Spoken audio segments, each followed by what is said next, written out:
Hello friends, welcome to my YouTube channel maths lover. जैसे कि आपको पता है कि हम वन शॉट रिवीजन स्टार्ट कर रखी है हमने क्लास 10th की और 12th की बोर्ड क्लासेस की। और आज हमारा क्लास 10th का आज हम करेंगे रियल नंबर्स एक वन शॉट के अंदर। और ये आज हमारा है सेशन सेकंड। और इसके अंदर हम आज सारे कॉन्सेप्ट्स क्लियर कर देंगे एक सिंगल वीडियो के अंदर। और इस वीडियो को देखने के बाद आपको रियल नंबर से कोई भी डाउट नहीं रहेगा और सारे टॉपिक्स कवर हो जाएंगे और सभी क्वेश्चंस क्लियर हो जाएंगे आपको। तो चलिए स्टार्ट करते हैं। सबसे पहले हम करते हैं इसके बेसिक्स के बारे में बात। सबसे पहले आता है हमारे पास प्राइम फैक्टर या फिर प्राइम फैक्टराइजेशन बोल सकते हो जिसे आप। प्राइम फैक्टराइजेशन के अंदर क्या होता है, इसका मीनिंग क्या है कि प्राइम फैक्टराइजेशन का मीनिंग मीन्स उस नंबर के मीन्स आपको स्मॉलेस्ट मल्टीपल्स बनाने हैं। जैसे मान लो मैंने यहाँ पे आपके लिए लिया 60 के हमें प्राइम फैक्टराइजेशन करने हैं। जैसे 60 किसकी टेबल पे आता है, 2 की टेबल पे 30, देन अगेन 2 की टेबल पे 15, देन 3 की टेबल पे 5, देन 5 की टेबल पे 1। तो 60 के प्राइम फैक्टराइजेशन क्या होगे, 2 मल्टीप्लाई 3 मल्टीप्लाई 5 मीन्स ये क्या हो गया, उसके स्मॉलेस्ट नंबर्स में ब्रेक कर देना। उस किसी एक नंबर को उसके छोटे छोटे पार्ट्स में ब्रेक करके एक नंबर फॉर्म करना। ठीक है, इसे बोलते हैं प्राइम फैक्टराइजेशन। उसके बाद आती है हमारे पास एक थ्योरम जो हमारी बुक के अंदर दी गई है, fundamental theorem of arithmetic. Fundamental theorem of arithmetic. इसके अंदर क्या कहते हैं कि फंडामेंटल थ्योरम ऑफ अर्थमेटिक्स ये कहता है कि हर एक प्राइम फैक्टर का क्या होगा, यूनिक वे होगा। यूनिक मीन सिंगल वे ही होगा।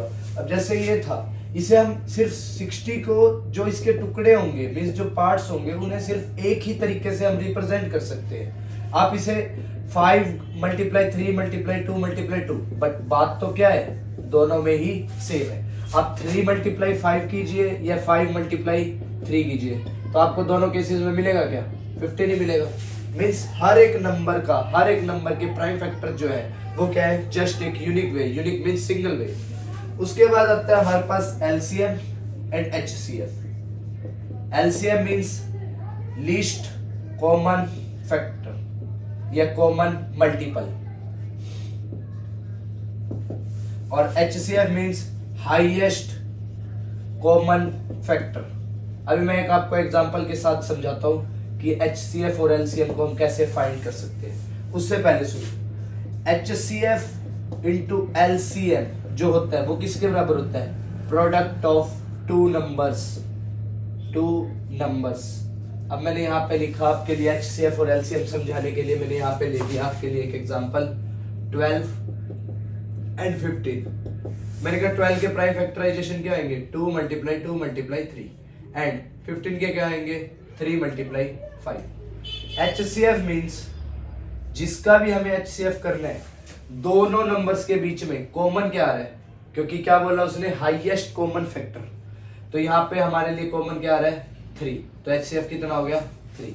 सिमिलरली एलसीएम कितना होगा, जो कॉमन आ रहा है उसे तो लिखना ही है, उसे पहले अलग लिख लो। बाकी जो बचा, ये जो बचे इन्हें भी लिखो। और नीचे से क्या बच रहा है, 5। तो मैंने कहा सबकी मल्टीप्लिकेशन क्या होगी, 3 2 जा 6, 6 2 जा 12, 12 5 जा 60।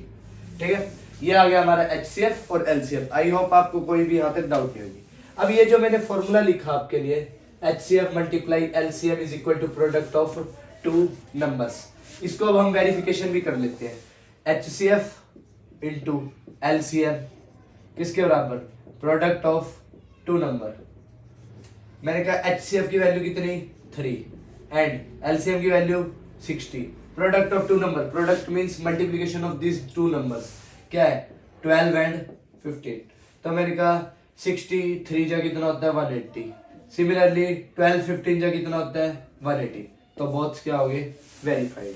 मींस ये जो रिजल्ट है HCF multiply LCM is equal to क्या होता है, product of two numbers. Okay, अब ये था हमारा कंप्लीट बेसिक्स इस चैप्टर के लिए। और अब हम करेंगे इसकी एक्सरसाइज के क्वेश्चंस। अभी आप इस बेसिक्स का स्क्रीनशॉट ले लीजिए। ओके, अब हम आगे एक्सरसाइज 1.1 के अंदर, जिसका फर्स्ट क्वेश्चन क्या है, express each of the number as the product of its prime numbers. यहाँ पे हमारे पास कुछ नंबर दिए हुए हैं और ये 2 क्वेश्चन मैंने आपके होमवर्क के लिए लिखे हुए हैं, इसे आप ट्राई करना और कोई भी डाउट हो आप मुझे कमेंट बॉक्स में लिखना है। ओके, सबसे पहले है 140। 140 के प्राइम फैक्टर कैसे टूटेंगे? 140 2 की टेबल पे गया 70 पे, देन 2 की टेबल पे अगेन 35, देन 2 की टेबल पे अगेन कितना मिला हमें? ओ सॉरी 5 की टेबल पे, 5 की टेबल पे कितना आ गया? 7, और 7 की टेबल पे कितना आ गया? 1। So prime factorisation of 140 is 2 की स्क्वायर, 2 2 2 बार आए एंड 5 into 7। सिमिलरली 156 का हम क्या करेंगे?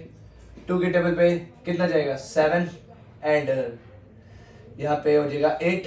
सिमिलरली 2 से अगेन डिवाइड करेंगे तो कितना आ जाएगा? 3 एंड 4 34। नेक्स्ट 2 की टेबल पे अगेन करेंगे तो कितना आ जाएगा? 17 एंड 17 की टेबल पे 1, because 17 is a prime number. So अब मैंने कहा कि आप इसके फैक्टर्स ब्रेक करेंगे तो क्या आ जाएगा? और सॉरी यहाँ पे गलती होगी थोड़ी, यहाँ पे 2 की टेबल पे क्या आएगा? यहाँ पे यहाँ से आ जाएगा 3 और उसके बाद यहाँ पे आ जाएगा 9। अब 13 की टेबल पे कितने पे जाएगा? 3 पे, एंड 3 की टेबल पे 1 पे। ओके, अब मैंने कहा प्राइम फैक्टराइजेशन की क्या हो गई? 2 मल्टीप्लाई 13 इंटू में 3, ये हो गया प्राइम फैक्टराइजेशन ऑफ 156। उसके बाद आ गए यहाँ पे 5005 में क्या करेंगे? 5 से डिवाइड कर देंगे। सबसे पहले क्या आ जाएगा? 1001। उसके बाद हम क्या करेंगे? यहाँ पे किससे डिवाइड करेंगे? हम करेंगे 7 से, क्योंकि ये हमारा किससे डिविजिबल हो रहा है? 7 से। 7 1 जा 7, 3 और 0, फिर 4 पे, फिर यहाँ पे कितना बचा? 3 7 1 जा 7, 3 0 2 2 1 जा 3 1 4 3। देन ये अगेन किस पे जाएगा? 11 पे। 11 पे कितने पे जाएगा? 13 पे। देन 13 को किससे कर देंगे? इससे, क्योंकि ये क्या है? प्राइम फैक्टर, प्राइम नंबर है, क्योंकि 13 एक प्राइम नंबर है, इसलिए हमें डायरेक्ट 13 से ही करना पड़ेगा। तो ये क्या हो गया? 5 × 7 × 11 × 13। किसी को कोई डाउट हो यहाँ तक? ये तरीका है हमें प्राइम फैक्टराइजेशन को एक्सप्रेस करना। अब 3825 एंड 7429 ये आप होमवर्क के लिए अपने खुद से ट्राई करना, और अगर आपसे नहीं होता तो आप मुझे कमेंट में बताना। नेक्स्ट वीडियो में आपको इसके बारे में मैं बता दूंगा, ठीक है? जो भी आपके डाउट्स क्वेरी होंगे। नेक्स्ट, अब हम आते हैं सेकंड क्वेश्चन पे। इसी के सेकंड क्वेश्चन के अंदर क्या बोल रखे हैं हमें? सेकंड क्वेश्चन के अंदर बोल रखे हैं find the HCF and LCM of the following pair and verify the relation between LCM multiply HCF is equal to product of 2 zeros। Okay, यहाँ पे मैंने फर्स्ट क्वेश्चन लिखा। फर्स्ट क्वेश्चन क्या है? 26 एंड 91। मैंने कहा यहाँ पे क्या करेंगे? सबसे पहले 26 के फैक्टर लिखेंगे। 26 के प्राइम फैक्टर क्या हो गए? 2 × 13। सिमिलरली 91 के क्या हो गए? 13 × 7। सबसे पहले HCF कितना हो गया? कॉमन क्या आ रहा है दोनों में? 13 एंड LCM इज 13 इंटू 2 का 2 एंड 7 ऑल्सो। ओके, अब मैंने कहा कि अब ये तो हो गया हमारा 13 इंटू 7 2 जा 14, कितना आ गया? 182। अब हमें इसे क्या करना है? रिलेशन को वेरिफिकेशन के लिए भी रखना है। तो मैंने कहा HCF मल्टीप्लाई LCM किसके बराबर? Product of 2 numbers. Product of 2 numbers. मैंने कहा HCF की वैल्यू क्या पे है? कितनी है हमारी? 13 एंड LCM की वैल्यू हमारे पास कितनी है? 182 is equal to product of number 26 into 91। अब मैंने कहा इसकी मल्टीप्लाई करी। 13 2 जा 26, 2 कैरी, 13 8 जा 104। 104 के अंदर हम कितना ऐड कर दे? यहाँ पे 2 और ऐड कर दे, 106 हो जाएगा। तो 10 कैरी, 13 1 जा 13 और ये 2 3। ओके, सिमिलरली अब जब हम इसकी भी मल्टीप्लाई करेंगे तो हमारे पास क्या आ जाएगा? 2 3 6 6। ये क्या हो गया हमारा? Relation verified. मीन्स हमने ये फॉर्मूला को भी वेरीफाई कर दिया, HCF निकाल दिया, LCM में निकाल दिया। ठीक है, इसका जो सेकंड पार्ट है और थर्ड पार्ट आप खुद ट्राई करें, क्योंकि वन शॉट वीडियो के अंदर हम आपको सारे क्वेश्चन सॉल्व नहीं करवा सकते, क्योंकि वन शॉट का मीन्स यही होता है कि हम आपको बेसिक्स और उस कंसेप्ट पे ले जाए कि आप अपने क्वेश्चन को वेल अटेम्प्ट कर सके। Okay, third question, third part क्या है? 3 3 6 एंड 5 4। इसका भी आप इसको बिल्कुल देख के, बिल्कुल सिमिलरली क्वेश्चन है दोनों, 510 एंड 92 एंड 336 एंड 54। ओके, आपको कोई भी डाउट क्वेरी रहती है तो आप मुझे कमेंट्स कर सकते हैं। ओके, अभी आप इसको स्क्रीनशॉट ले लीजिए या फिर आप इसको पॉज करके राइट डाउन कर लीजिए अपनी notebook. Okay, next third question, find the HCF and LCM. अब हमें 3 टर्म्स दे दी और हमें एचसीएफ और एलसीएम निकालना है। तो चलो, हमने सभी का फर्स्ट पार्ट करा, सेकंड पार्ट करा, इस बार हम कुछ और क्वेश्चन करते हैं। जैसे अब हमने इसका इस बार ले लिया सेकंड पार्ट, 17, 23 एंड 29। अब मैंने कहा इसके सबसे पहले प्राइम फैक्टर निकालो। ये ऑलरेडी सभी क्या है, प्राइम नंबर्स हैं, तो इसे क्या लिखेंगे, 17 मल्टीप्लाई 1। 23 को क्या लिखेंगे, 23 मल्टीप्लाई 1। एंड सिमिलरली 29 को क्या लिखेंगे हम यहाँ पे, 29 इंटू 1। सभी में कॉमन क्या आ रहा है, सभी में एचसीएफ क्या आ गया, इक्वल टू 1। सिमिलरली अब एलसीएम निकालना है, तो 1 को तो लिखेंगे, ये ऑब्वियस सी बात है। Then 17, 23 and 29। अब मैंने कहा यहाँ पे अब हम क्या करेंगे, अब हम इन सबकी मल्टीप्लिकेशन करेंगे, और जब हम इनकी मल्टीप्लिकेशन करेंगे तो हमारे पास कितना आंसर आ जाएगा यहाँ पे, ये मैंने लिख दिया आपके लिए, इसका मैं डायरेक्ट 11,339 आ गया हमारा। ठीक है, इसकी जब आप मल्टीप्लाई 17 की, 23 की और 29 की आपस में मल्टीप्लाई करेंगे तो हमारे पास कितना आ जाएगा, 11,339। उसके बाद आते हैं अब हम फोर्थ क्वेश्चन पे। इसके जो first part and third part है ये आप अपने होमवर्क में लिख लें। आपको कोई भी डाउट हो आप हमें कमेंट कर सकते हैं, हम आपको उसके वीडियो का चाहे तो लिंक बता देंगे, नहीं तो हम उसका आपको सोल्यूशन प्रोवाइड कराएंगे। ठीक है, next fourth question. Fourth question क्या कह रहा है, given that HCF of 306 and 657 is 9, find the LCM. तो एचसीएफ की वैल्यू हमें कितनी दे दी, 9, एंड 2 नंबर्स क्या हमें प्रोवाइड किए गए, 2 नंबर्स है हमारे 306 एंड 657। अब हमें क्या फाइंड करना है, एलसीएम। अभी अभी मैंने आपको एक फॉर्मूला सिखाया था, क्या था, एचसीएफ मल्टीप्लाई में एलसीएम किसके बराबर, product of 2 numbers, product of 2 numbers. अब मैंने कहा एचसीएफ की वैल्यू कितनी, 9, एलसीएम भी don't know, product 306 into 657, LCM की वैल्यू कितनी आ गई, 306 इंटू 657 डिवाइड में क्या आ जाएगा, 9। अब मैंने 9 को इससे डिवाइड किया, 9 3 जा 27, क्या बचा 3 एंड 6, तो यहाँ पे किस पे जाएगा, ये 4 पे। तो LCM is equal to 34 into 657 की जब हम मल्टीप्लीकेशन करेंगे क्या आ जाएगा, 22,338, 22,338। ये आ गया हमारा एलसीएम। नेक्स्ट क्वेश्चन है हमारा फिफ्थ क्वेश्चन क्या है हमारा, फिफ्थ क्वेश्चन कह रहा है can check whether 6n can end with the digit 0 for any natural number n। तो मैंने कहा 6n है, 6n के प्राइम फैक्टर क्या होते हैं, 2 multiply into base raise to the power n। तो आपको यहाँ पे लाइन लिखनी है, through the fundamental theorem of arithmetic guarantees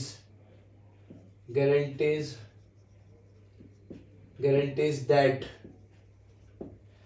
every prime number can be expressed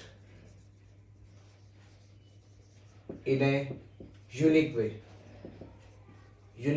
means single way।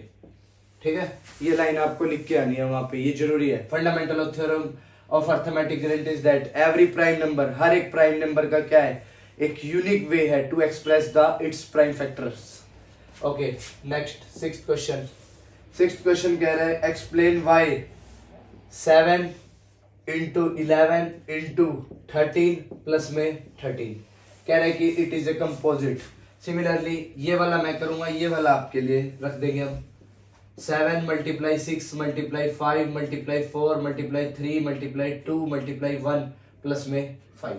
मैंने कहा यहाँ से कॉमन क्या आ रहा है इस पूरे में और इसमें आ गया 13, तो क्या बचा अंदर, 7 मल्टीप्लाई 11 इंटू प्लस का 1, 13 इंटू 7 11 जा 77 प्लस में 1, तो 13 इंटू में 78 मीन्स 13 जो है वो मीन्स इसका क्या हो गया, एक ये जो जितने भी नंबर आएगा जो भी नंबर आएगा मल्टीप्लीकेशन पे वो क्या होगा 13 से डिविजिबल होगा। ओके, तो हम यहाँ पे लिख सकते हैं yes it is a composite number, hence it is a composite number. Okay, अब हम आगे इस एक्सरसाइज के लास्ट क्वेश्चन पे। एक सर्कुलर पाथ था, उसके अंदर सोनिया टेक्स 18 मिनट्स एंड एक चक्कर काटने में सोनिया और रवि नाम के एक लड़का और एक लड़की है। सोनिया ने लिए 18 minute and Ravi takes 12 minutes. Find, हमें डिस्टेंस निकालना है इनके बीच का कि वो कब एक दूसरे को मीन्स कैचअप कर लेंगे। ठीक है, तो हमें यहाँ पे क्या निकालना है, लीस्ट डिस्टेंस मीन्स LCM। तो मैंने कहा 18 यहाँ पे लिखा एंड 12 यहाँ पे लिखा। 18 के फैक्टर लिखे 2 इंटू 3 मल्टीप्लाई 3, 12 के लिखे 2 मल्टीप्लाई 2 मल्टीप्लाई 3। अब इसमें कॉमन क्या है 2 एंड 3, सो LCM क्या हो गया यहाँ पे 2 तो common and this 3 also, this 2 is here and this 3 is here, 3 and 2 is also left, 3 multiply 2, so multiply 3 2 जा 6, 6 3 जा 18, 18 2 जा 36, मीन्स 36 मिनट लगेंगे उनको एक दूसरे को मीन्स कैचअप करने के लिए। ठीक है, ये थी हमारी फर्स्ट एक्सरसाइज। इसका आप स्क्रीनशॉट ले सकते हो, नहीं तो पॉज करके लिख सकते हो। ठीक है, अभी तक हमने प्राइम फैक्टराइजेशन के बारे में पढ़ लिया, HCF LCM के बारे में पढ़ लिया, उनके रिलेशन को वेरीफाई कर लिया, HCF multiply LCM is equal to product of zeros, और उसके बाद हमने एक uniqueness of the fundamental theorems के बारे में बात कर ली, कंपोजिट नंबर, और उसके बाद हमने HCF एक वर्ड प्रॉब्लम भी सीख ली। अब हम सीखेंगे नेक्स्ट एक्सरसाइज के अंदर इरेशनल, √2 √3 √5 कोई भी प्राइम नंबर जो है जिसे हमें इरेशनल शो करना होता है, 3 मार्क्स में क्वेश्चन आते हैं। अब उसके बारे में सीखेंगे। अब आप इसका स्क्रीनशॉट ले सकते हो। अब कम ऑन एक्सरसाइज 1.2। यहाँ पे अब हम आपको कराएंगे 2 क्वेश्चन। यहाँ पे अब हम कराएंगे आपको 2 तरीके से रूट इरेशनल को प्रूव करने के लिए, जो हमें बोर्ड में अक्सर पूछा जाता है। सबसे पहली टाइप तो है नॉर्मली पूछ लिया, show √3 is an irrational number. तो मैंने आपको कहा, या फिर ये पूछ लेगा शो 6 + 2 √5 इज एन इरेशनल। ठीक है, अब हम इन दोनों क्वेश्चन को करेंगे। सबसे पहले √3 को इरेशनल शो करना है, तो हम लेके चलते हैं लेट यस सपोज, जैसे भी आपको ठीक लगे। Let us suppose √3 is a rational number. हम रेशनल लेके चल रहे हैं। Rational number can be written as P/Q form, where जहां पे Q क्या होगा डजंट इक्वल टू 0। तो मैंने लिखा √3 is equal to P/Q and bracket में लिख दिया P and Q are coprime. Coprime का मतलब होता है कि इन दोनों नंबर्स के बीच में, P एंड Q के बीच में कोई भी कॉमन चीज नहीं है। अब मैंने कहा इसे यहाँ पे क्रॉस कराया, तो P इज इक्वल टू किसके बराबर √3 Q। मैंने कहा रूट हटाने, तो क्या करा स्क्वेयरिंग बोथ साइड, क्या हो गया P² is equal to 3Q²। अब हमें दिख रहा है जो P² है वो किसको डिवाइड कर रहा है 3 को, इसे मैंने बोल दिया नंबर फर्स्ट इक्वेशन। तो मैंने कहा P² divides 3।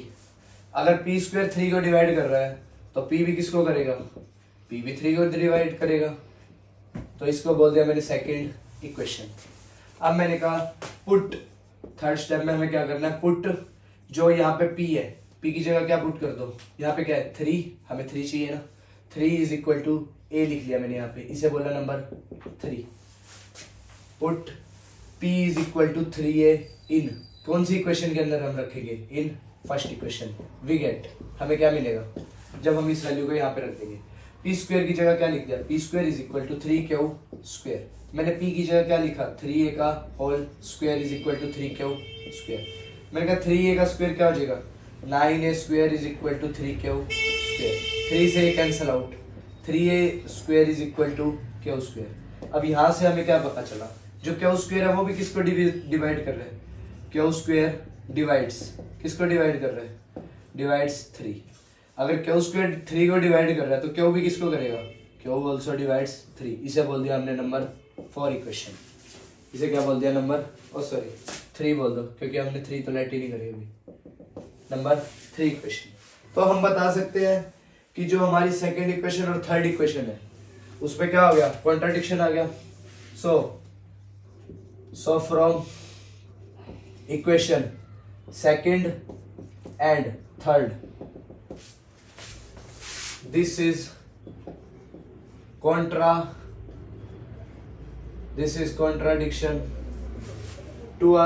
to our assumption। जो भी हमने लेट किया था स्टार्टिंग में, क्या लेट किया था कि √3 जो है रेशनल है। This is contradiction to our assumption that √3 is rational is, जो हमने assumption लेके चले थे वो क्या होगी हमारी, रॉन्ग होगी, क्योंकि हमने तो ये माना था ना P और Q तो क्या है, कोप्राइम है, बट ये इन दोनों के बीच में तो एक कॉमन फैक्टर आ रहा है और वो है 3, तो हमारी assumption क्या होगी, रॉन्ग। हेंस क्या होगा, √3 जो है is an irrational number, √3 is an irrational number. ये हो गया हमारा सबसे पहली टाइप, √3 को हमें शो करना होता है। ठीक है, अभी आप इसको पॉज करके लिख सकते हो, स्क्रीनशॉट ले सकते हो, मैं हट जाता हूँ, उसके बाद मैं ये इरेज करके अब मैं ये क्वेश्चन सॉल्व कराता हूँ। अगर मान लो कभी आपको इस टाइप से क्वेश्चन मिल जाए कि इसे अब शो करो, तो क्या करना है, वही लाइन लिखनी है, let us suppose 6 + 2 √5 is a rational number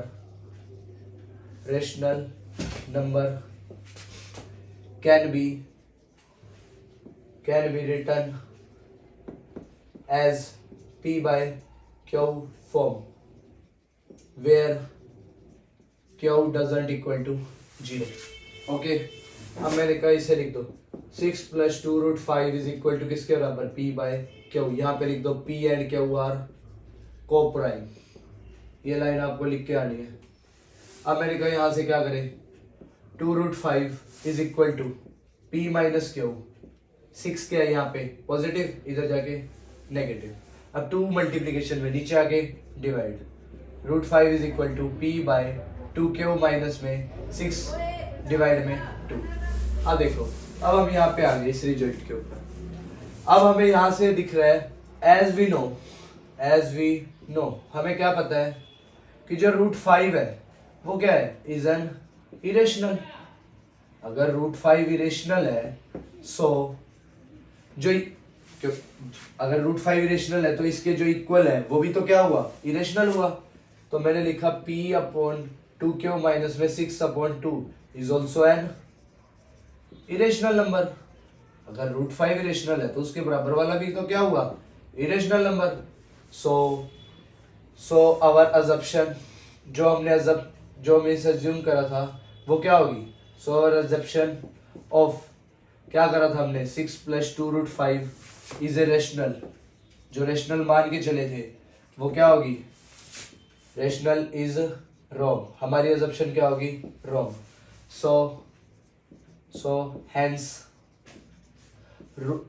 so hence 6 + 2 √5 is an irrational number.